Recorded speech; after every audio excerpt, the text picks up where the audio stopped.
Welcome to the third week of Advent. This week, we look at the theme of joy. One of the things that our culture gets right about Christmas is the idea of joy, of happiness. This is a season full of bright lights, good food, gifts, parties, generosity, and celebration. And joy is a key aspect not just of Christmas, but of the entirety of the scriptures and of the Christian life. I recommend you pause this video and use this link here or in the description to go watch the Bible Project video on joy. Then use the link here or in the description to watch Pastor Bob's great sermon from this Sunday on resurrection joy. Go ahead, don't worry, I'll wait for you.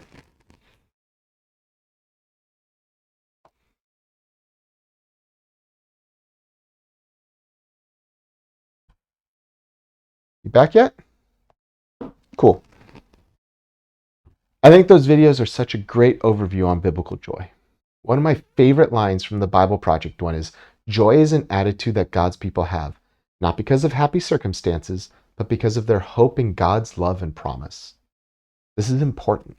Joy comes third in our Advent weeks because consistent joy, joy as a choice and not a reaction to circumstances, requires both hope and peace. A hope that is rooted in the Father, in His love, His purpose, His sovereignty. A hope that's rooted in Jesus, in His work, in His faithfulness, in His return. A hope that's rooted in the Spirit, in His presence, His guidance, and His comfort. When our hope is rooted in the eternal purposes of God, beyond that, when our hope is rooted in the eternal personhood of the Trinity, there's joy to be found. In the words of Psalm 100, "Shout for joy to the Lord, all the earth. Worship the Lord with gladness. Come before Him with joyful songs. Know that the Lord is God. It is He who made us, and we are His. We are His people, the sheep of His pasture. Enter His gates with thanksgiving and His courts with praise. Give thanks to Him and praise His name. For the Lord is good, and His love endures forever. His faithfulness continues through all generations." If that is not enough cause for joy, then we're missing something. There's something holding us back, something missing in or messing with our souls. But if the idea that God is the Lord and we are His is enough, we're good. In my experience, nothing is going to fill our emptiness but Jesus.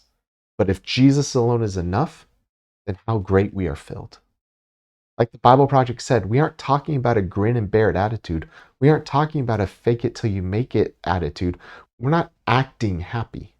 Like Pastor Bob said, we aren't talking about circumstances, feelings, and experiences driving our reactions. What we are talking about is a deep inner delight that endures no matter what else is going on. Grief, sorrow, injustice, and frustrations might occur, but the joy of the Lord can be present in the midst of it all. We're talking about a radical perspective shift, one that changes how we view everything. This is what the psalmist is talking about in Psalm 119:18. "Open my eyes that I might see wonderful things from your law." I could view the law as an onerous and burdensome thing. I could see it as a restrictive and binding thing. I could see it as a series of rules and regulations that I fail to keep, and if so, I'm destined for destruction. Or I could see it the way Moses saw it in Deuteronomy 4:5-8. "See, I've taught you decrees and laws as the Lord my God commanded me, so that you may follow them in the land you're entering to take possession of it.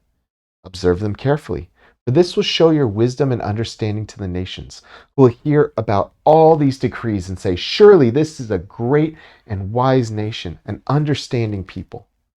What other nation is so great as to have their gods near to them, the way the Lord our God is near to us whenever we pray to Him? And what other nation is so great as to have such righteous decrees and laws as this body of laws I'm setting before you today?" Or I could see it the way the psalmist himself saw it earlier in Psalm 119, in verses 7-9.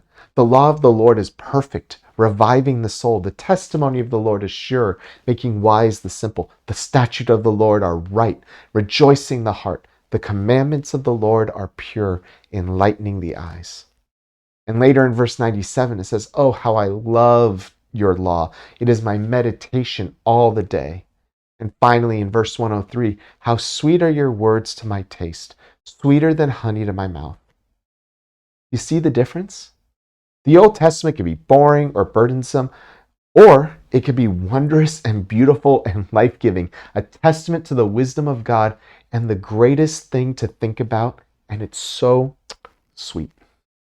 It can be the evidence that there is a loving God who wants to draw near to his creation and will do whatever it takes to make that creation able to handle his holy presence. The whole difference is our perspective. Our prayer needs to be, Lord, open my eyes to see things, to see reality, to see myself and to see others the way you do. Because joy comes not through the circumstances and not through the experiences, but through the perspective through which we see them and the presence of the Lord in them. This is what James is talking about in James 1, when he says, "Consider it pure joy, my brothers and sisters, whenever you face trials of many kinds, because you know that the testing of your faith produces perseverance. Then let perseverance finish its work, so that you may be mature and complete, not lacking anything. If any of you lacks wisdom, you should ask God, who gives generously to all without finding fault, and it will be given to you. But when you ask, you must believe and not doubt, because the one who doubts is like a wave of the sea, blown and tossed by the wind. That person should not expect to receive anything from the Lord. Such a person is double-minded and unstable in all they do." This is a counterintuitive way of doing life, of seeing the world, of being. But it makes a lot of sense. When we come face to face with our own sin, our own rebellion, our own evil, when we can get beyond the self-preservation, the defensiveness, and the justification, when we can have an Isaiah moment and see God high and lifted up, full of glory and holy perfection, and we see ourselves as people who have unclean lips, dwelling in a world of people of unclean lips, then we get the perspective of God coming and cleansing us. We get the perspective of how great God's love is, that he pursues us, rescues us, and redeems us. We get the perspective of how great the cross is. We get the perspective of how life-transforming the resurrection is. It shifts my perspective. I can do anything, I can endure anything, and I can rejoice in anything, because the wonder of the love that I have received is greater than anything I can imagine. This world and its difficulties are nothing compared to the hope that is set before me. When I think of that quote, and when I think of joy, I think of a quote I heard once at Harvest Crusade when I was in high school or college. The quote was that earth is the only hell a Christian will ever experience, and it's the only heaven a non-Christian will ever experience. This world, this life, this age can be seen either as good as it gets or as bad as it gets. It all depends on your perspective. It all depends on how you see the future. If this is as bad as it gets, then there can be a deep and abiding joy, because it's only ever going to get better forever and ever. But if I'm a chronic, whining, complaining, bitter, grumbling, and negative person, then what am I saying to God, to those around me, about my perspective on life, on my present, and yes, on my future? What am I saying about the one that I claim to be a good and loving and true God? What am I saying about the gift of Christmas and the hope of the second coming?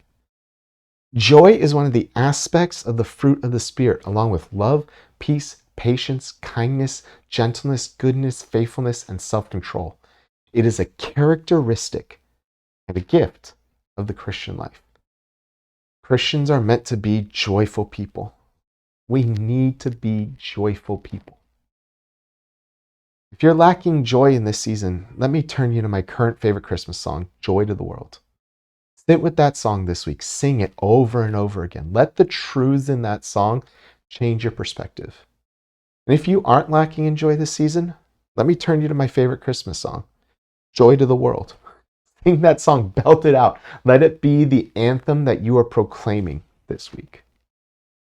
Also, since it's become a habit in the last few weeks to give you a book recommendation, let me point you to this book, Knowing God by J.I. Packer. When I lose my perspective and I find myself grumbling and complaining and negative, this is a book that over the years, time and time again, has helped me refocus and recenter and change my perspective to focus back on God and the amazing gift it is to know Him. Let me leave you with the words of the psalmist in Psalm 51:12. Restore to me the joy of your salvation and uphold me with a willing spirit.